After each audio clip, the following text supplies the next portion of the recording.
Good evening दोस्तों, structure RS में आपका फिर से स्वागत है।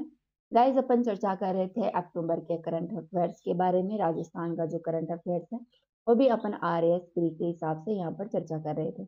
आज से शुरू हो रहा है नेशनल करंट अफेयर्स। तो सबसे पहले अपन चर्चा करते हैं नेशनल करंट अफेयर्स में जो भी व्यक्ति न्यूज में रहे थे, चर्चा में थे, उनके बारे में जानेंगे। राइट। तो सबसे पहले है सशस्त्र बल मेडिकल सेवा का महानिदेशक बनने वाली देश की पहली महिला पद ग्रहण करने वाली कौन है। ठीक है गाइस, हाल ही में जो अपना सशस्त्र बल मेडिकल सेवा है, इसके महानिदेशक की नियुक्ति की गई। इसके महानिदेशक की नियुक्ति की गई। कब की गई? वो भी अपने 1 अक्टूबर को। इस पद पर देश की पहली महिला जिन्होंने पद ग्रहण किया, उनका नाम है वाइस एडमिरल आरती सरीन। क्या नाम है? वाइस एडमिरल आरती सरीन। नाम ध्यान रखना। राइट। इसके अलावा गाइस, देश की मोहना सिंह, अवनी चतुर्वेदी और भावना कांत, इनके बारे में तो आप जानते ही होंगे। ये देश की हैं पहली महिला फाइटर। राइट। आगे है 2 अक्टूबर 2024 को नौसेना की कौन सी दो महिला अधिकारी हैं वो आईएनएस तारिणी से दुनिया का चक्कर पूरा करने के लिए एक मिशन पर रवाना हुई है। तो गाइस, अपना जो आईएनएस तारिणी है, जो कि 2017 में नाविक सागर परिक्रमा अभियान के तहत इसने एक महत्वपूर्ण उपलब्धि हासिल की थी। कौन सी? नाविक सागर परिक्रमा। कब हुई थी? 2017 में। इसी के तहत आईएनएस तारिणी के तहत ये अभियान है वो पूरा हुआ था। इसके तहत अक्टूबर 2024 में नौसेना की दो महिलाएं हैं, लेफ्टिनेंट कमांडर रूपा और कमांडर रूपा, और दूसरी है दिलना कोनाथ। रूपा और कोनाथ है लेफ्टिनेंट कमांडर है नौसेना की। इन्होंने आईएनएस तारिणी से अपना चक्र पूरा करने के लिए शुरुआत की है, वो भी अपने मंडोवी क्षेत्र से। मंडोवी जो कि अपने गोवा में स्थित है, वहां से ये रवाना हुई है। राइट।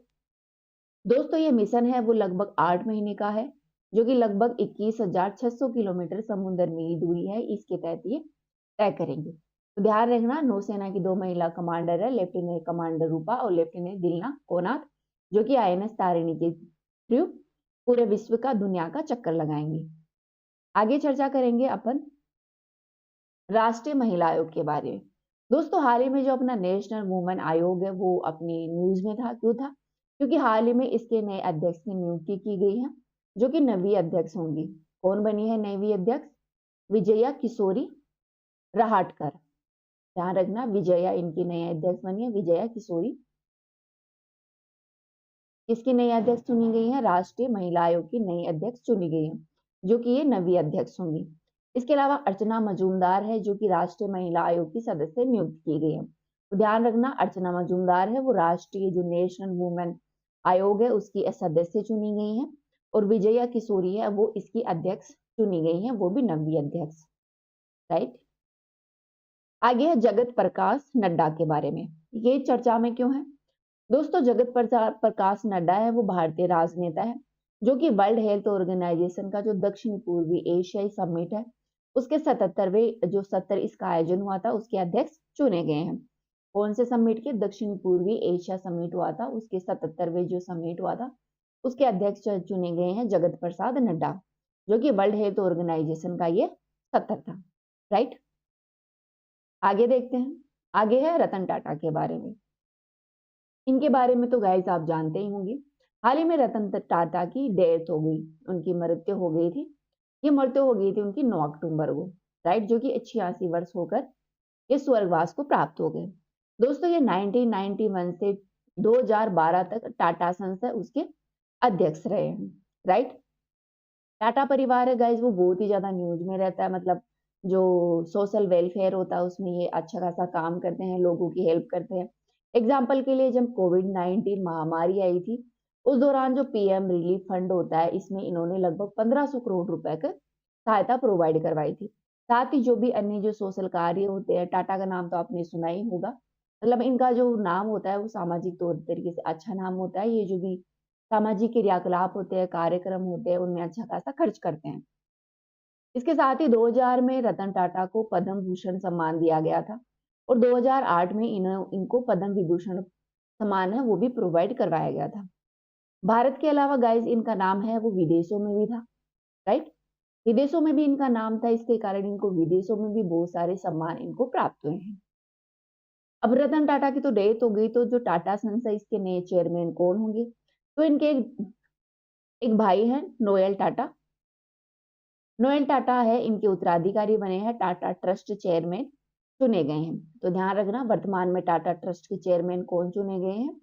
नोएल टाटा। राइट, आगे देखते हैं। आगे है भारत का पहला एआई डाटा बैंक लॉन्च के बारे में। दोस्तों हाल ही में अपना जो साइंस एंड टेक्नोलॉजी मिनिस्ट्री है उसके द्वारा भारत का पहला आर्टिफिशियल डेटा बैंक लॉन्च किया गया है। ध्यान रखना कौन सी मिनिस्ट्री के द्वारा भारत का पहला आर्टिफिशियल डेटा लॉन्च किया गया है?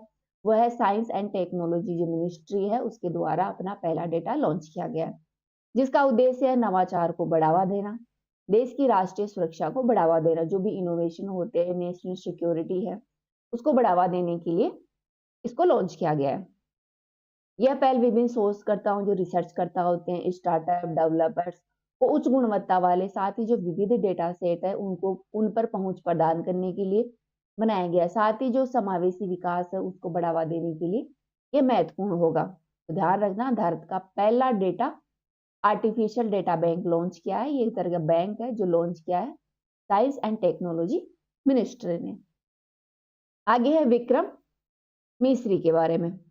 तो विक्रम मिस्री है इनका कार्यकाल है वो बढ़ा दिया गया है, जो कि 2027 तक कर दिया गया है। हाल ही में इनका कार्यकाल है वो 30 अक्टूबर 2024 को समाप्त होने वाला था। 30 नवंबर को इनका कार्यकाल समाप्त होने वाला था, जिसे बढ़ाकर 2027 कर दिया गया है। विक्रम मिस्री हैं वो भारत के विदेशी सचिव हैं। इनके कार्यकाल में 3 वर्ष की वृद्धि की गई है। आगे है न्याय की देवी के बारे में। हाल ही में जो अपनी सुप्रीम कोर्ट की जो मूर्ति होती है जिस पर आंखों पर ब्लैक पट्टी बंधी होती है उसको चेंज कर दिया गया, क्योंकि ये ब्रिटिश काल की जो मूर्ति है उसको दर्शाती है। 1 जुलाई 2024 को बीएनएस को लागू हो चुकी है। इसी दौरान ब्रिटिश कालीन न्याय की मूर्ति है इसको चेंज कर दिया गया है। पहले क्या था कि जो न्याय की देवी थी उसकी आंखों पर पट्टी थी जिसे हटा दिया गया है, क्योंकि इसे अंधा कानून कहा जाता था। इस तरह इस जो थीम थी अंधा कानून की, इसे हटा दिया गया और अब कानून देख सकता है। इस थीम पर इसे जो पट्टी है उसे हटा दिया गया। इसके अलावा इनके बाएं हाथ में तलवार थी जिसे हटाकर वर्तमान में संविधान की एक प्रति है वो दे दी गई है। राइट, संविधान की एक प्रति है जो हाथ में थमा दी गई है।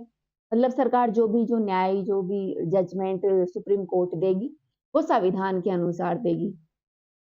साथ ही इनका जो पहनावा है परिधान है उसमें भी चेंज किया गया है। इन्हें भारतीय परिधान जो अपना शास्त्रीय परिधान है साड़ी में इनको दर्शाया गया है। साथ ही मूर्ति का रंग है वो सफेद रंग का है और तराजू को बराबर रखा गया है। पहले जो तराजू होता था वो ऊपर नीचे था, थोड़ा झुका हुआ था और एक थोड़ा ऊपर था। अब इसको बराबर में इक्वल में दिखाया गया, मतलब सभी न्याय के समक्ष कानून के सबक सभी समान है। ठीक है, तो जो ब्रिटिश कालीन जो उपभोक्तावादी जो अपनी ब्रिटिश कालीन उपनिवेशवादी जो संस्कृति थी उसको समाप्त करके भारतीय संस्कृति को इस मूर्ति में बढ़ावा दिया गया। इस मूर्ति के शिल्पकार कौन है? विनोद गोस्वामी। ध्यान रखना, इट इज वेरी इंपॉर्टेंट कि इस मूर्ति के शिल्पकार कौन है, तो वो है विनोद गोस्वामी। विनोद गोस्वामी है वो अपने राजस्थान के रहने वाले हैं। राइट, आगे देखते हैं 5वें राष्ट्रीय जल पुरस्कारों के बारे में। दोस्तों हाल ही में जो 5वें राष्ट्रीय जल पुरस्कार हैं वो अपने राष्ट्रपति द्रौपदी मुर्मू है उनके द्वारा 22 अक्टूबर को प्रोवाइड करवाए गए। कब? 22 अक्टूबर को प्रोवाइड करवाए गए, जिसमें सर्वश्रेष्ठ राज्य स्तरीय जलीय पुरस्कार है वो दिया गया अपने ओडिशा को। इसको दिया गया ओडिशा को सर्वश्रेष्ठ राष्ट्रीय जलीय पुरस्कार। दूसरा है यूपी को, तीसरा संयुक्त रूप से गुजरात और पांडिचेरी को दिया गया।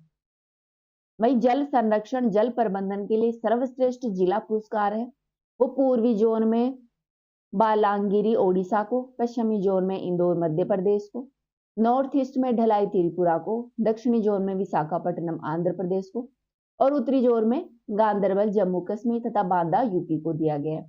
वही पानी बचाने के लिए सर्वश्रेष्ठ ग्राम पंचायत का पुरस्कार है वो दिया गया। पहला पुरस्कार पल्लमपारा ये क्षेत्र है तिरुवनंतपुरम केरल का, उसे दिया गया है।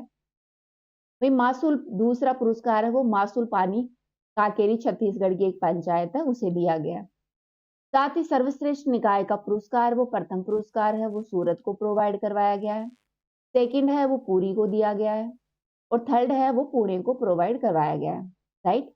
सर्वश्रेष्ठ संस्थान की बात करें तो सर्वश्रेष्ठ संस्था स्कूल का जो पुरस्कार है वो दिया गया है बांस एक सीकर का स्कूल है, जेठवा बांस स्कूल सीकर, उसे प्रोवाइड करवाया गया। वही सर्वश्रेष्ठ कॉलेज का पुरस्कार है वो तमिलनाडु की कृषि विश्वविद्यालय उसे दिया गया है। तो इतने सारे इंपॉर्टेंट तो नहीं है, आपको एक ही पुरस्कार ध्यान रखना है मेरे हिसाब से तो, कि 5वें राष्ट्रीय जलीय पुरस्कार 2023 है वो सर्वश्रेष्ठ राष्ट्रीय राज्य स्तर का जलीय पुरस्कार किसे दिया गया, वो दिया गया अपने ओडिशा को, राइट। आगे देखते हैं, आगे है प्रगति मैदान दिल्ली के बारे में। गाइज हाल ही में जो अपना प्रगति मैदान है जहां पर विभिन्न सम्मेलनों का आयोजन किया जाता है वो न्यूज में था। क्यों था? क्योंकि यहाँ पर 15 से 16 अक्टूबर के बीच में जो अपने 8वां जो इंडिया मोबाइल कांग्रेस है इसका आयोजन किया गया, इसका इंडिया मोबाइल कांग्रेस का, राइट। कहां पर किया गया? प्रगति मैदान नई दिल्ली में।